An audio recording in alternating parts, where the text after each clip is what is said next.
If you step off a roof, you don't break the law of gravity, it breaks you.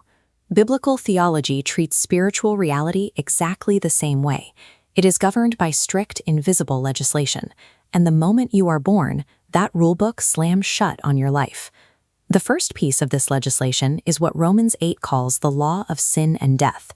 Introduced by Adam, this is not a rule you choose to break. It is an inherited condition you are born into. Then comes the second piece of legislation, established by Moses, the law of condemnation. This was never designed to be a cure. It operates strictly as a diagnostic tool, detailing the precise scope of human guilt. Combine the two, and every human is born into a strict legal jurisdiction. By Adam, we are fatally flawed. By Moses, we are perfectly indicted. Romans 5 and Galatians 3 outline the exact chronological sequence. Adam provides the actual entrance of sin into the human timeline. Thousands of years later, Moses arrives to provide the explicit knowledge of that sin. Look at the mechanical relationship between these two laws. The law of sin and the law of condemnation lock together to create a perfect legal trap, operating in tandem to produce one unavoidable output, a mandated penalty. In a perfectly just legal system, a standing law cannot simply be ignored. Its mandate must be fulfilled. The wages of this specific sin and the resulting wrath have to be paid in full. This leaves humanity at a complete deadlock.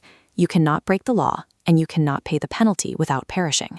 So how do you resolve an airtight legal bind? You apply the primary rule of jurisprudence. You do not break the standing law. You introduce a higher, supreme law to override it. In human courts, this concept is called supersession. When a new, higher law is introduced, it legally nullifies the penalties of the lower laws that came before it. Romans 8 introduces the supreme legislation that overrides the entire system, the law of the Spirit of life in Christ Jesus. This third law descends to physically uncouple the legal trap of Adam and Moses. Colossians 3 and John 14 define the practical difference. Christ doesn't introduce new rules. He is the life. He dissolves the penalty, replacing it with a permanent guarantee of incorruptibility. The legal transaction occurs in John 10.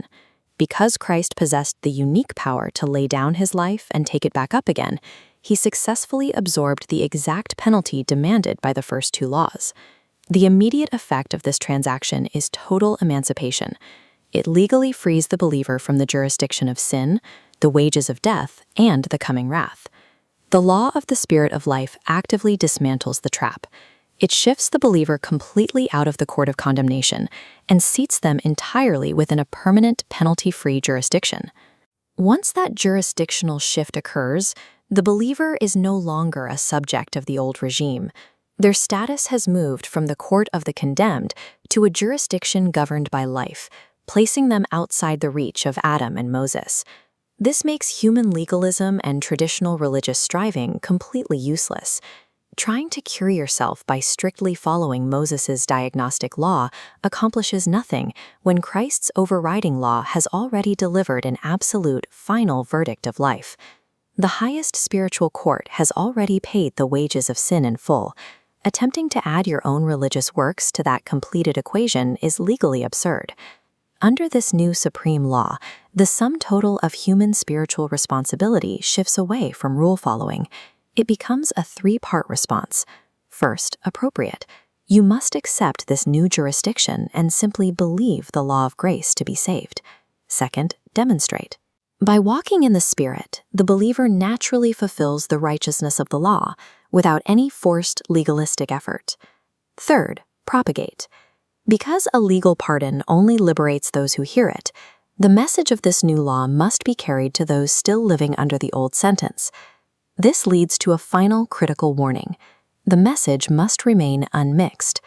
To add human religion to grace is to reintroduce the very legalism that Christ just superseded. It is an attempt to pay a debt that no longer exists. Humanity doesn't find salvation by fighting the law of sin.